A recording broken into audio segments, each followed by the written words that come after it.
जैन बेटा, class 9 math में बेटा हम इक्विलिट्स ज्योमेट्री कर रहे हैं। इसमें हमने एक्सियम्स और पोस्टुलेट्स पूरे कर लिए थे। आज हम इसकी एक्सरसाइज करेंगे, एक्सरसाइज 5.1। फर्स्ट क्वेश्चन देखिएगा, which of the following statements are true and which are false.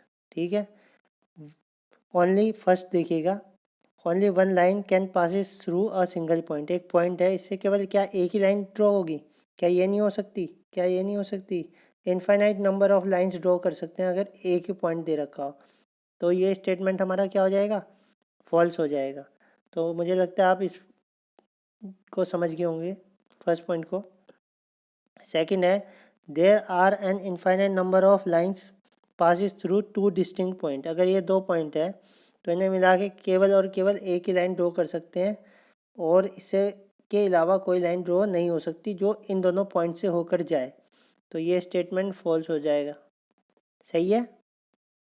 इसके बाद थर्ड पॉइंट में, terminating line can be produce infinitely on both the sides. ठीक है, इन्फाइनाइटली कह दो या इंडेफिनेटली कह दो, दोनों साइड को हम कितनी भी इसे क्या कर सकते हैं? प्रोड्यूस कर सकते हैं। तो ये स्टेटमेंट इसका क्या हो जाएगा बेटा? ट्रू हो जाएगा। सही है। इसके बाद है, two circles are equal then the radius are equal.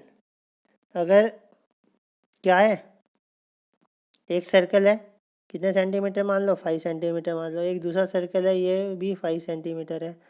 तो ये दोनों सर्कल एक दूसरे पे कोइंसिडेंट हो गए कि नहीं हो गए? एज इट इज़ पूरा का पूरा एक दूसरे के साथ ये ओवरलैप कर जाएंगे। ठीक है कि नहीं है?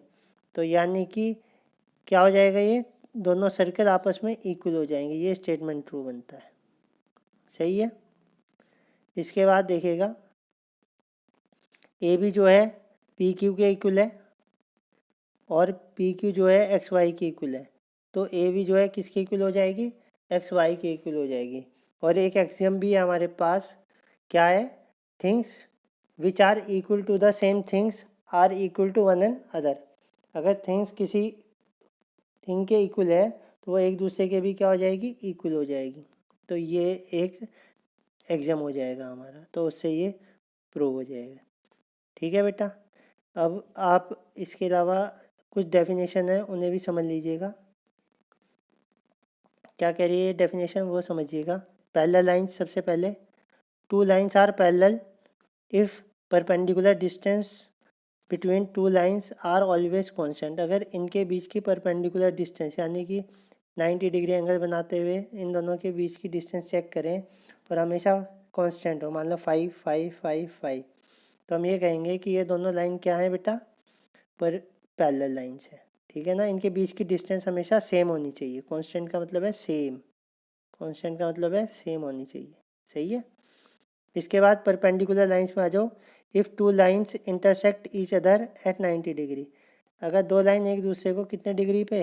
90 डिग्री पे इंटरसेक्ट कर रही है, तो हम ये कह देंगे कि these lines are perpendicular lines. समझ गए बेटा? तो इस टाइप से हम परपेंडिकुलर लाइंस को, लाइन सेगमेंट में आ जाओ। A straight line drawn from any point to any other point. अगर एक पॉइंट से किसी दूसरे अदर पॉइंट में लाइन ड्रॉ कर दें तो ये पॉइंट हमेशा, ये लाइन हमेशा क्या कहलाएगी? लाइन सेगमेंट कहलाएगी। क्लियर है बात? ये लाइन सेगमेंट की बात होगी। इसके बाद रेडियस ऑफ ए सर्कल आ जाओ। रेडियस ऑफ ए सर्कल क्या कह रहा है? If a distance between centre of a circle, if distance between centre of a circle to any point lying on a circle. अगर कोई पॉइंट सर्कल पे लाई कर रहा हो तो उनके बीच की जो डिस्टेंस होगी यही कहलाती है क्या? Radius of a circle. तो इस टाइप से हम रेडियस निकाल सकते हैं। ठीक है। इसके बाद स्क्वायर में आ जाओ। स्क्वायर में क्या कहेंगे? एक क्वाड्रिलेटरल है कि नहीं है, जिसकी फोर साइड है वो क्या होता है? Quadrilateral.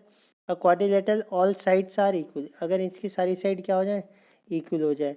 And all angles of 90 degree, और हर एक एंगल कितने डिग्री? 90 डिग्री के बन जाए। तो हम ये कह देंगे कि जो ये क्वाड्रिलेटरल है, ये कौन सा क्वाड्रिलेटरल हो जाएगा बेटा? स्क्वायर हो जाएगा। सही है कि नहीं है?